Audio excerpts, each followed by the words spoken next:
Please welcome to the stage the co-chair of the Israel Emergency Allocations Committee and the chair of the Professional Talent Committee at the Jewish Federations of North America, Jeff Schoenfeld.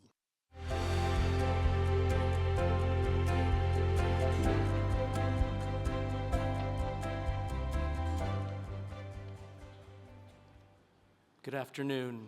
It is an immense privilege for me to introduce a great friend of our North American community, the President of the State of Israel, Isaac Herzog. Not yet, just a moment. But your instincts were right. President Herzog has exemplified extraordinary strength, compassion, and leadership on behalf of Israel and the entire global Jewish community since the events of October 7th. Since that tragic day, President Herzog and First Lady Michal Herzog have been a constant presence, working tirelessly to support victims, families, and communities devastated by the atrocities. I recently heard him say that they have met with over 1,000 bereaved families, along with those wounded on that day and since, offering words of solace and support and ensuring that they know they are not alone in their grief and that both Israel and diaspora communities stand firmly with them. Throughout the past year, President Herzog has also been a powerful diplomatic leadership. He's been a vocal advocate on the world stage, articulating Israel's right and duty to defend itself against terror while working to build international support. He's also worked to galvanize the global Jewish community, reminding us all that Israel's destiny is our destiny, that Israel's strength is deeply connected to our solidarity and generosity of Jews everywhere in the world.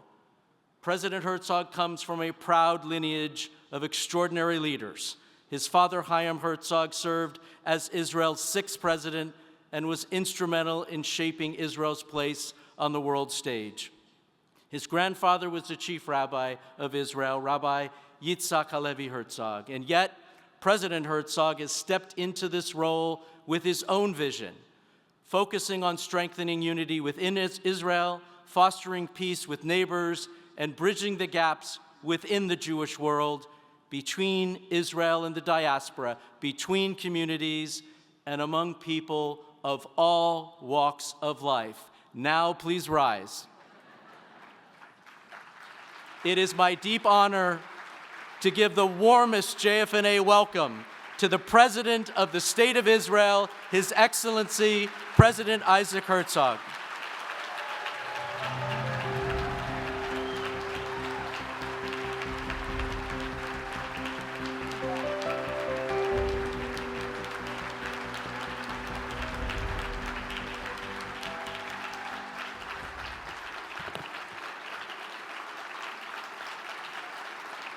Thank you.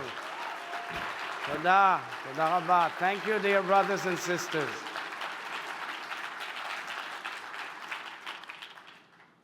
Dear sisters and brothers, I know many of you, so I send you a hug from here, security issues and all. But truly, achayot v'achim, as we say, as we come together in Washington, D.C., the capital of our greatest ally and friend, 101 Israeli women, children, and men are still missing. They have been held in brutal captivity by Hamas terrorists, enduring hell for over 400 days.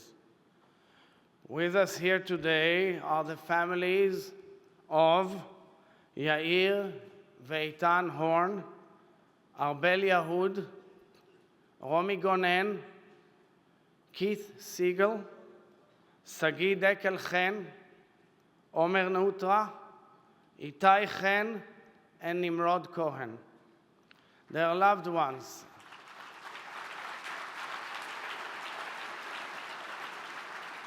Their loved ones, our loved ones, have been held hostage for over a year. Like you, I pray for them daily. I cling to every update, and I fear for their well-being and safety. As Jews, we know that there is no greater mitzvah than redeeming captives, what we call pidyon shvuim. So we must all do more. We must use every tool at our disposal and every platform within reach to bring them back home, every single one.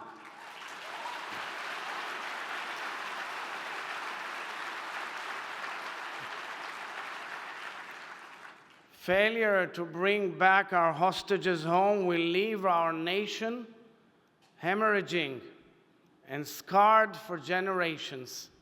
It will tear through the delicate fabric of our people. I call on you, American Jewish leaders, keep fighting for our people, keep fighting to bring them home.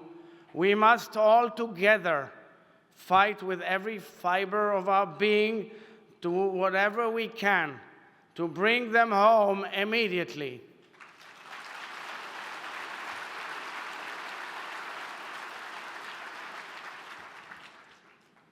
I know we all share deep love and concern for our brave IDF soldiers, our Chayalim.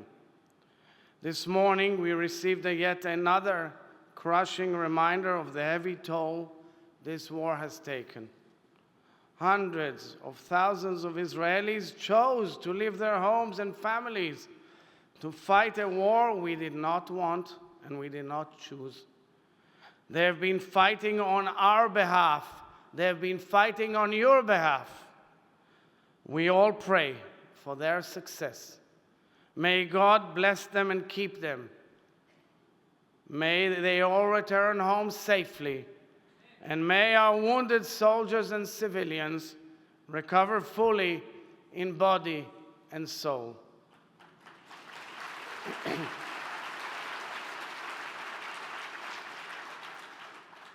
Dear friends, as President of the State of Israel, I congratulate President-elect Donald Trump, a champion of peace and cooperation and a great friend of Israel.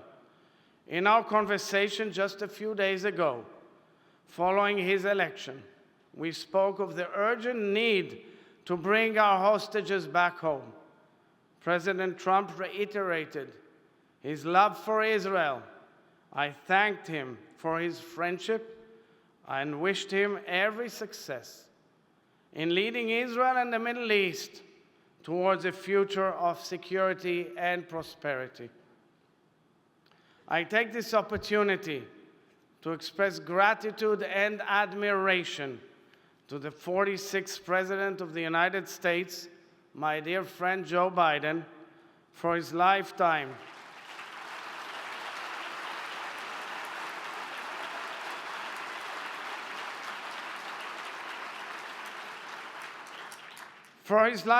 of friendship with Israel and devotion to the Jewish people. The President's steadfast support from the very beginning of the war was a moving display of leadership and kinship that Israel will never forget. I look forward to meeting with President Biden tomorrow and thanking him on behalf of the state and people of Israel for standing by us in our most difficult moment. I also thank Vice President Kamala Harris for actively voicing her solidarity with the Israeli people. Vice President Harris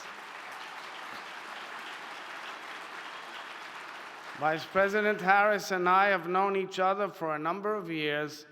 We spoke regularly throughout the war, and I'm grateful for her important voice and our close friendship. Dear friends, I will skip to the end and say, there is hope. Lo avda tikvatenu. But a year ago, hope seemed to be slipping away. On the evening of last year's Simchat Torah, October 6, 2023, many of us danced and rejoiced with the Torah scrolls that have infused our lives with meaning. The next morning, October 7th, we were awakened by sirens and cries for help. The world we knew had shattered. The scope of horror and devastation challenged realities we trusted and raised questions we never imagined our generation would face. In essence, this past year, I saw my people facing a choice. And I saw my people, the people of Israel, choosing life.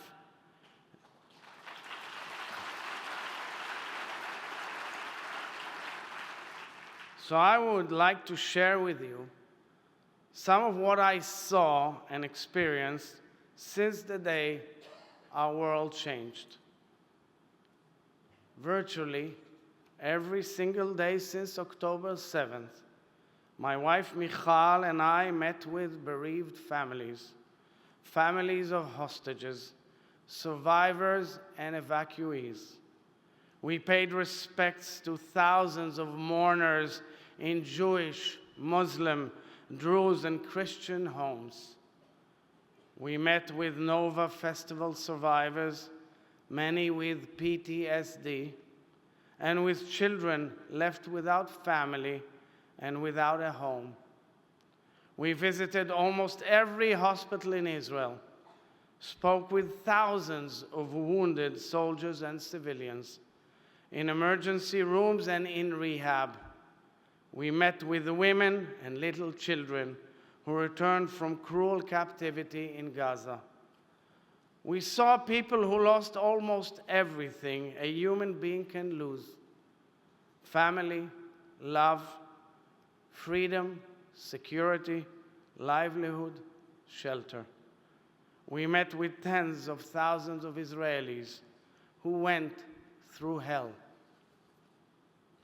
One of the profound moments I experienced this past year, a moment which I will carry with me as long as I live, was standing at the bedside of IDF Captain Ro'i Nahari, a 23-year-old paratrooper platoon commander, lying in Soroka Hospital, surrounded by his family.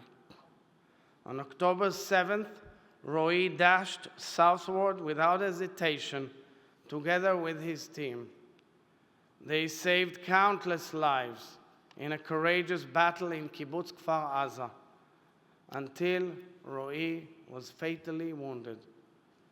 As their son took his final breaths, Ro'i's parents asked Michal and me to come into their hospital room to be with their family in their most sacred, intimate moment, their moment of parting from their beloved Ro'i. We saw a mother and a father, Iris and Ronen, standing heartbroken, yet upright. We saw siblings lifting their eyes with tears and pride. We saw Ro'i's twin brother, Bar, also an officer in the paratrooper, lying on him, holding him, weeping uncontrollably, unwilling to part. I will never, ever forget saying goodbye to a hero I did not know. By saluting Ro'i during those agonizing moments, his family chose to honor the values for which we are holding this state, the values for which he died, and the meaningful life he lived. I said to Ro'i's family what I would later repeat to nearly 1,000 bereaving families. Michal and I would meet throughout the year. I cannot change the terrible fate. It is indeed terrible.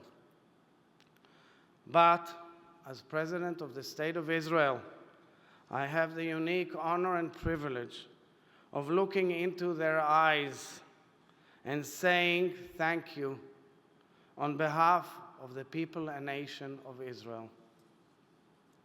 Last month, dear friends, as we marked 1 year to that Black Sabbath, Michal and I traveled to nearly every community attacked by Hamas on October 7th, beginning at 6:29 a.m. at the Novel Festival site. At every stop of the 3-day journey of remembrance and reflection, we lit a Yortzeit candle, laid a wreath, and prayed for the hostages' return. In each of these encounters, with warriors on the front line and warriors on the home front, we were welcomed with broken hearts and the mighty spirit of Israel. We saw communities literally rise from the ashes, choosing life and beginning to rebuild. This is where it dawned on me that what makes us the eternal people, Am HaNetzach, is our insistence on choosing life. We are a nation that chooses life. Yes, yes.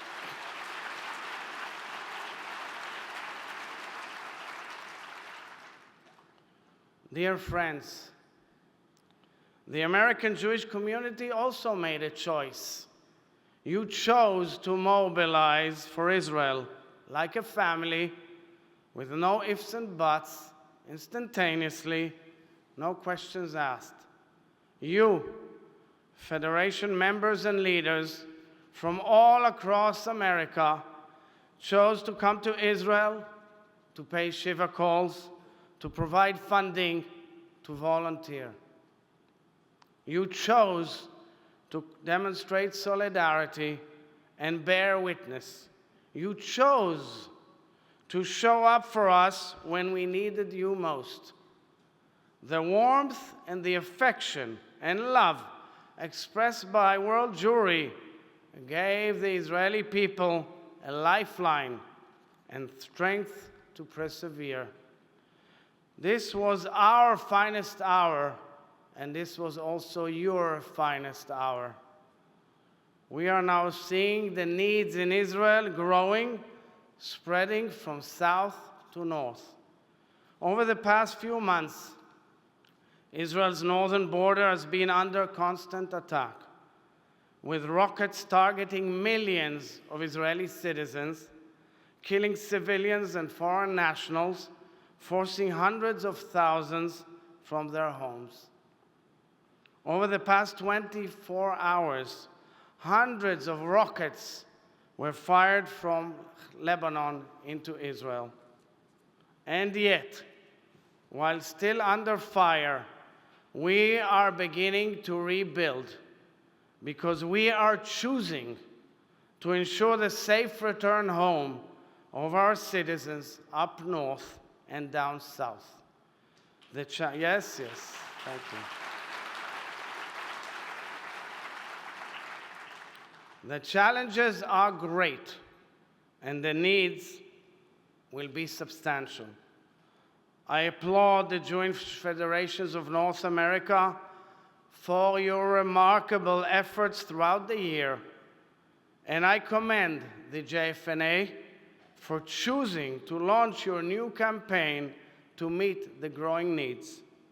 This past year, I had the pleasure of working closely with the outstanding JFNA leadership, Chairperson Julie Platt,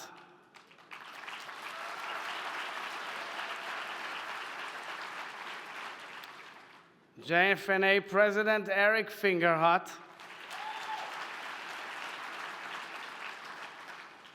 campaign co-chairs Steve Hoffman and Jeff Schoenfeld,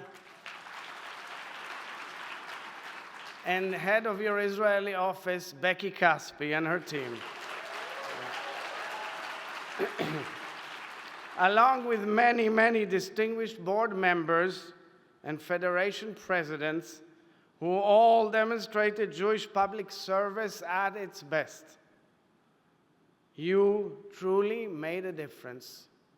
I thank you all for leading this magnificent, historic operation, and I cherish the trust and the friendship which we share. Dear friends and dear family, the global Jewish community faces considerable challenges. The terrifying scenes from Amsterdam just a few days ago, in which Israelis and Jews ran for their lives in the heart of a European city, invoked dark images we declared never to see again. The civilized world cannot tolerate a mob seeking out Jews, and we will not allow this to be normalized.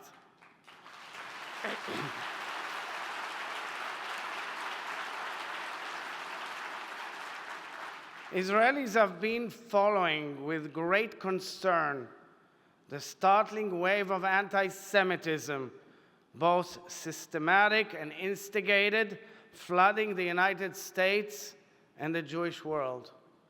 We see the widespread hatred and the infectious ignorance and our hearts ache. The well-being of Jews in the United States, in Europe, and all around the world is intrinsic to who I am as a Jew and as an Israeli. And speaking here as the head of state of the only nation state of the Jewish people, it is clear this is a struggle which we share and a challenge we face together. Thank you. I am deeply invested in this urgent battle, and I applaud each of you for choosing to be at the forefront, working with Jewish organizations all over the world and communities to safeguard the Jewish people. Much of the anti-Semitism which we are seeing is an evolution of the age-old hatred of Jews. But for many years now, we have seen the engine behind the modern-day anti-Semitism, the Iranian regime and its allies. The Iranian regime calls for the annihilation of the State of Israel openly and blatantly, and is seeking nuclear weapons. It is truly an empire of evil, spreading hatred throughout its numerous proxies, social networks, and agents all over the globe. The Ayatollah regime is our enemy because of its intentions and actions. And still, we must differentiate between the regime and the Iranian people who deserve better.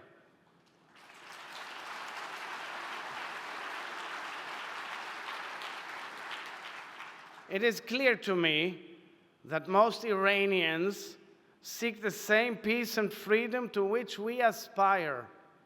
I call on the Iranian people, who come from a rich tradition of proud heritage and culture, to choose to rise up and change the direction to which their leaders are dragging them.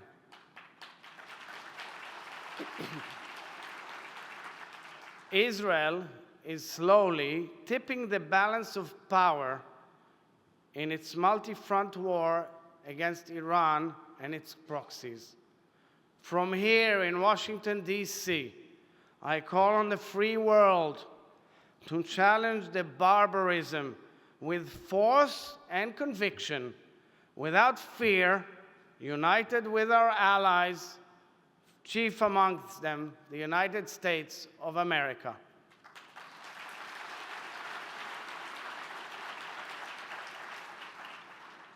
Dear sisters and brothers and friends, October 7th was a defining moment in Jewish history, not only because of the massive devastation, but because it reminded Jews what we need we need each other, and that we have each other.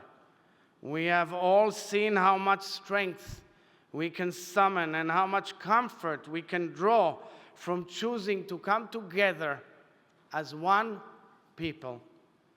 A number of months ago, I launched my presidential initiative titled Voice of the People, Kol Ha'am.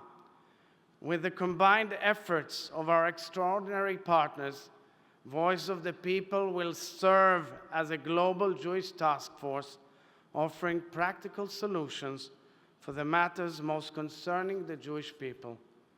Because the only way to navigate the challenges our people are facing is to face them together as a people. The countless examples of pure courage and sacrifice that I was fortunate to learn about reminded me again and again that we are an eternal people, not because we are survivors, but because we are believers and because we are fighters.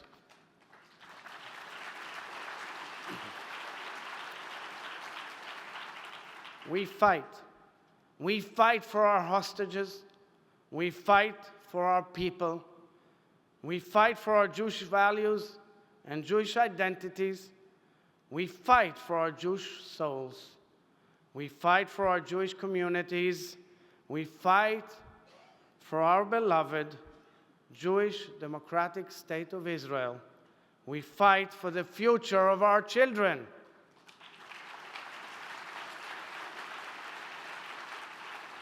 We are eternal because of the choices we make, because we choose life, because we choose each other. Right now, today, we can choose not to be defined by the tragedy that has struck us, but to define ourselves by the resilience with which we emerge from it. Because if we cry together, rally together, mourn together, we can also choose to rebuild together. We are all stakeholders in the Jewish future, and the choice is ours, only ours. A few months ago, dear friends, I had a long, emotional conversation with a grieving mother.